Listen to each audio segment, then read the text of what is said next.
क्या आप जानते हैं कि आपकी सर्विस पेंशन केवल ऐसे ही नहीं बनती है जो आपको आम तौर पर बताया जाता है कि लास्ट सैलरी या इमोलमेंट का 50%। इसका दूसरा भी फॉर्मूला है जिसको शायद ही कोई आपको बताता है।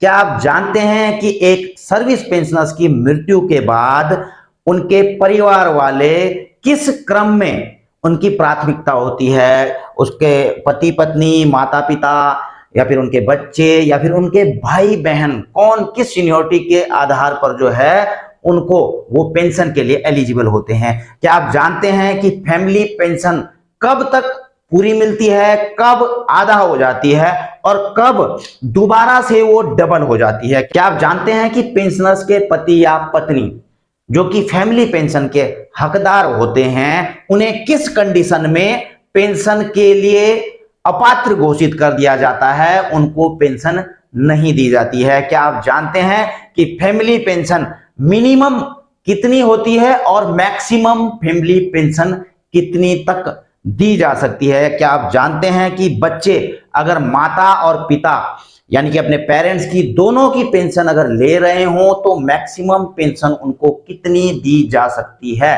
क्या आप जानते हैं कि एक फैमिली पेंशनर्स के दोबारा से शादी कर लेने पर भी वो पेंशन के हकदार होते हैं? तो दोस्तों ये कुछ महत्वपूर्ण जानकारियां आपके साथ इस वीडियो में साझा करने वाला हूं। और दोस्तों वीडियो में आगे बढ़ूं इससे पहले आपसे गुजारिश रहेगी, अगर आपको वीडियो अच्छी लगेगी दोस्तों तो वीडियो को लाइक जरूर कर देना, अन्य पेंशनर्स को शेयर जरूर कर देना, और चैनल में अगर आप नए हैं तो चैनल को सब्सक्राइब करके बेल आइकन का घंटा दबा सकते हैं। तो दोस्तों सबसे पहले मैं बात करूंगा जो सर्विस पेंशन का जो फॉर्मूला है उसकी, यानी कि जब आप रिटायरमेंट आते हैं तो आपको पेंशन का जो फॉर्मूला लगाया जाता है किस प्रकार से लगाया जाता है। इसके दो फॉर्मूले हैं दोस्तों। आपको बेसिकली पहले फॉर्मूले के बारे में तकरीबन सबको पता रहता है। एक तो दोस्तों जो आपको लास्ट बेसिक सैलरी मिलती है, प्लस जो आपको क्लास पे मिलती है, प्लस जो है मिलिट्री सर्विस पे, और ग्रुप पे तो मिलती है दोस्तों एक्स ग्रुप वालों को, ठीक है। और जो एमएसपी और ग्रुप पे ये है डिफेंस के, ठीक है। और जो डिफेंस में नहीं है, सिविल के पेंशन है, सिविल सेंट्रल पेंशन है, तो उनका जो लास्ट बेसिक पे है उसका जो है। और देखिए क्लास पे में भी मैं आपको बता दूं कि इसमें ये जेसीओ को नहीं मिलता है, ठीक है ना।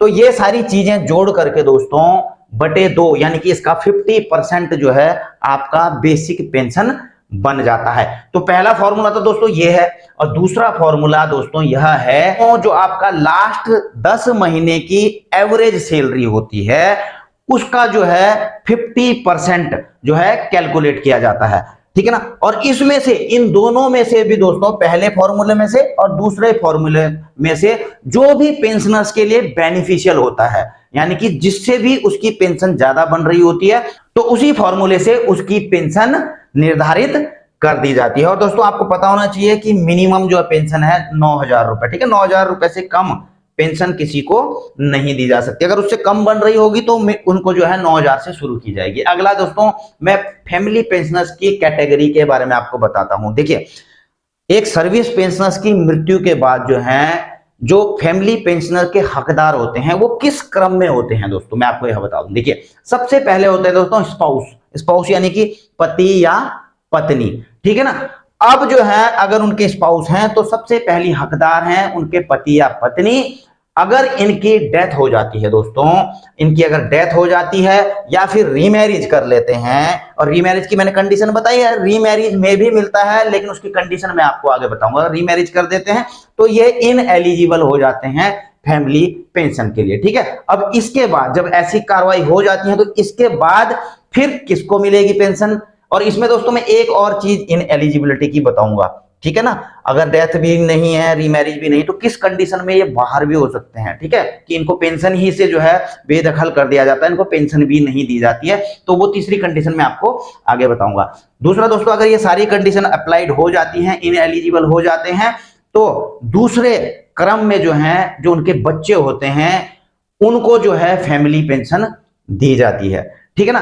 अब फैमिली पेंशन दी जाती है तो इनका जो है जो बच्चों का एज का क्राइटेरिया होता है दोस्तों, बेटे का अलग होता है, बेटियों का जैसे कि बेटे का तो 25 साल होता है, बेटियों का जो है जब तक जो है उनकी शादी नहीं होती है, ठीक है ना, या बेटे जो है 25 साल के हो गए हैं या फिर उससे पहले वो इनकम अर्निंग उन्होंने कर दी है, यानी कि जो मिनिमम जो क्राइटेरिया है इनकम का उसको ऑन कर लिया है, चाहे वो बेटी भी क्यों ना हो, ठीक है ना। तो इस कंडीशन में जो है उनकी जो पेंशन है वह फैमिली पेंशन वह रोक दी जाती है, वो इनएलिजिबल हो जाते हैं। लेकिन इसी में हालांकि दोस्तों जो बच्चे होते हैं जो अगर डिसेबल्ड हैं बच्चे तो उनको जो है लाइफ टाइम पेंशन दी जाती है, लेकिन इनकम क्राइटेरिया इनके लिए भी लागू होता है।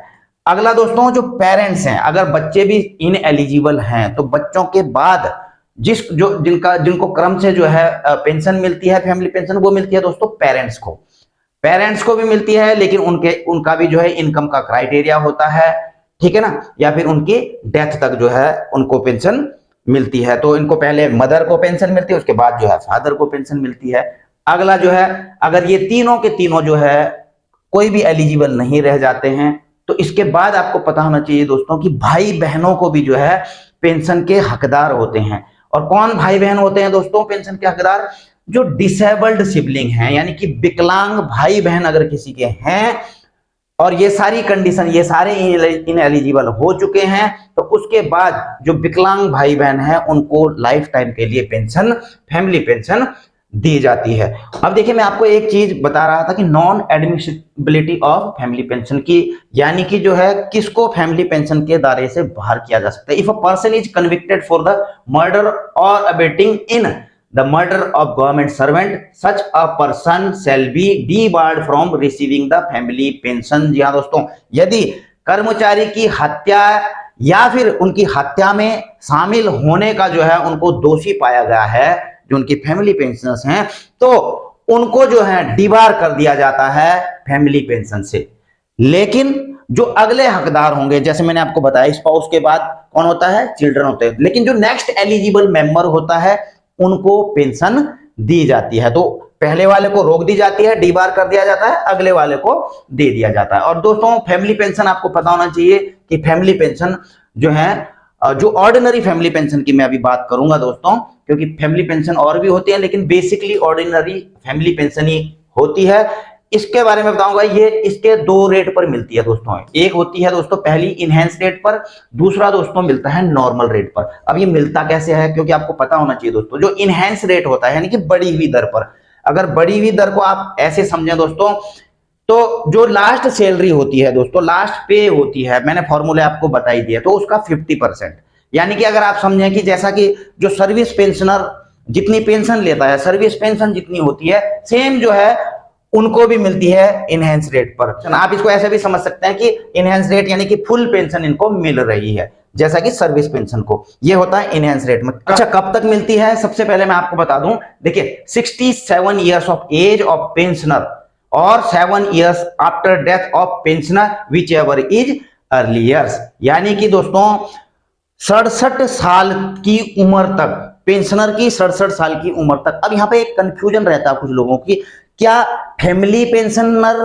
जो उसकी फैमिली पेंशनर्स हैं उनकी 67 साल उम्र होने तक, या फिर जिन पेंशनर्स की मृत्यु हो चुकी है उनकी 67 साल की उम्र होने तक? तो मैं आपको यह क्लियर कर देता हूं दोस्तों कि जिन पेंशनर्स की मृत्यु हो चुकी है उनकी उम्र जब जो है 67 साल तक पहुंचती है, 67 साल हो जाती है, ठीक है ना, तब तक जो है इनहेंस रेट पर फैमिली पेंशन मिलती है, या फिर 7 years after death of pensioners, यानी कि जब पेंशनर्स की मृत्यु होती है तो उसके 7 साल बाद तक जो है यह इनहेंस रेट पर मिलती है। और दोस्तों इन दोनों में से जो भी पहले होता है, ठीक है, तो ये तो होता है दोस्तों पेंशनर की मृत्यु पर। और जैसे दोस्तों जो सर्विस में होते हैं, आपको पता होना चाहिए, अगर सर्विस के दौरान किसी की मृत्यु हो जाती है तो इनहेंस रेट पर जो पेंशन मिलती है फैमिली पेंशनर को, वो 10 साल तक मिलती है, ठीक है ना, 10 साल तक उनको मिलती है। आपको क्लियर हो गया होगा। दूसरा होता है इसके बाद जब इनहेंस रेट बंद हो जाता है तो उसके बाद हो जाती है उनकी नॉर्मल रेट पर। नॉर्मल रेट कितना होता है दोस्तों?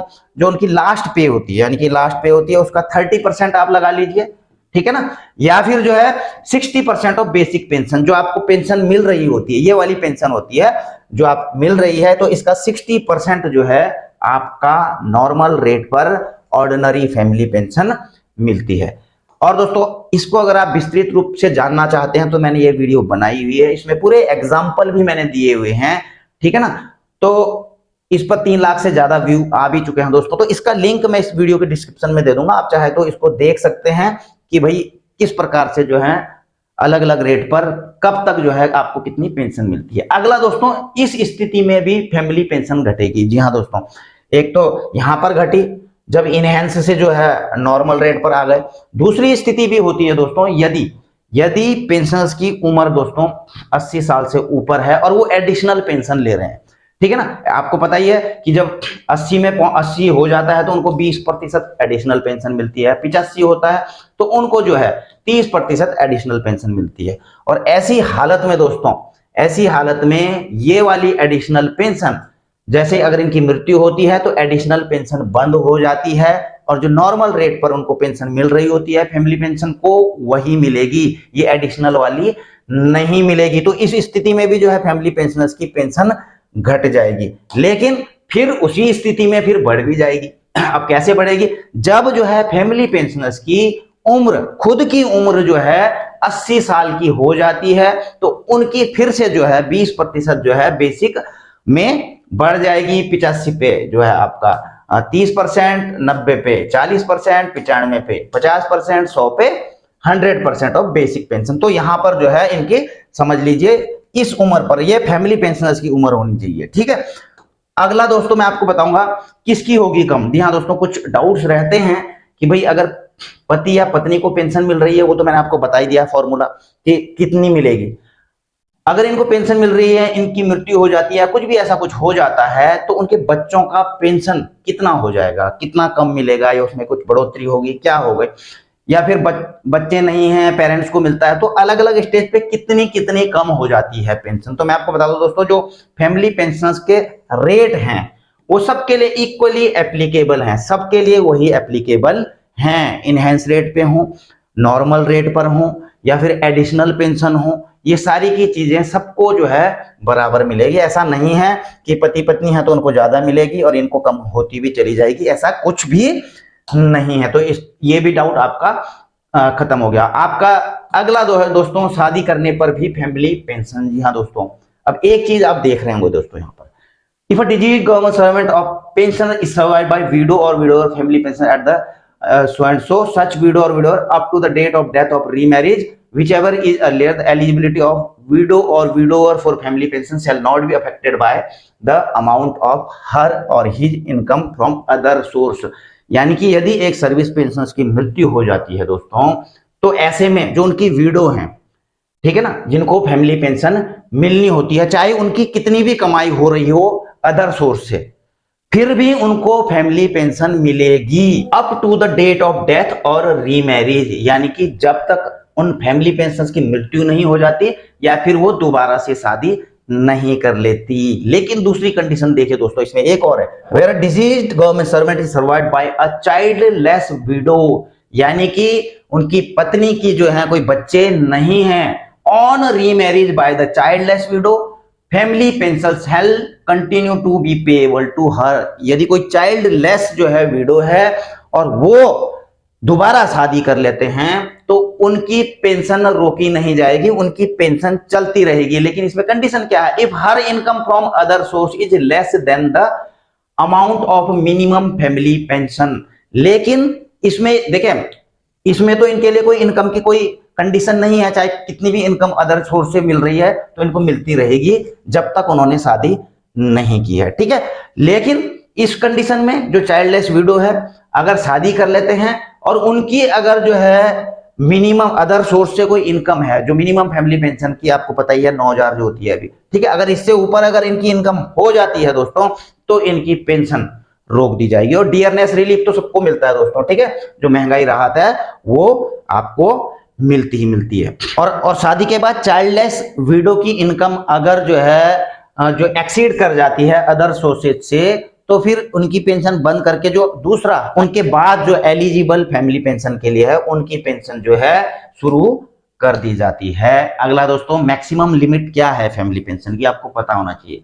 Maximum limit of family pension at enhanced rate जो मैंने आपको बताया था वो है 1,25,000 रुपए पर मंथ, यानी कि 1,25,000 से ज्यादा फैमिली पेंशन नहीं मिलेगी इनहेंस रेट पर। और अगर जो है वो ऑर्डिनरी रेट, नॉर्मल रेट पर जो है ले रहे हैं तो 75,000 रुपए पर महीने से ज्यादा उनको पेंशन नहीं मिलेगी। अब दोस्तों कोई बच्चे होते हैं, इनके माता पिता गवर्नमेंट जॉब में रहते हैं, तो उनकी दोनों की पेंशन उनको मिल रही होती है, ठीक है ना। दोनों की फैमिली पेंशन उनको भले ही मिल रही होती है, लेकिन इस कंडीशन में भी दोस्तों वो 1,25,000 से ऊपर पर मंथ से ऊपर जो है उनको पेंशन नहीं दी जाएगी, यानी कि 1,25,000 मैक्सिमम लिमिट है। तो दोस्तों आज की वीडियो में इतनी ही जानकारी लेकर के आया था। हालांकि दोस्तों जो पेंशन का चैप्टर होता है ना, वो कभी खत्म होने का नाम ही नहीं लेता है। इतना बड़ा चैप्टर है, एक वीडियो में तो कोई कवर कर ही नहीं सकता। इसके लिए हजारों वीडियो बनानी पड़ेंगी, तब जाके पूरा पेंशन का चैप्टर खत्म होगा। तो कई चीजें रह जाती हैं, हर चीजें नहीं बता पाते हैं हर वीडियो में, लेकिन कोशिश करते हैं दोस्तों कि कुछ ना कुछ आपको बता ही जाएं। वीडियो अगर आपको अच्छी लगी हो तो लाइक शेयर कर सकते हैं। चैनल में अगर आप नए हैं तो चैनल को सब्सक्राइब करके बेल आइकन का घंटा दबा सकते हैं, ताकि आपको मेरी आने वाली वीडियोज की नोटिफिकेशन मिलती रहे। जल्द मिलेंगे नई वीडियो में नई जानकारी के साथ। जय हिंद, वंदे मातरम।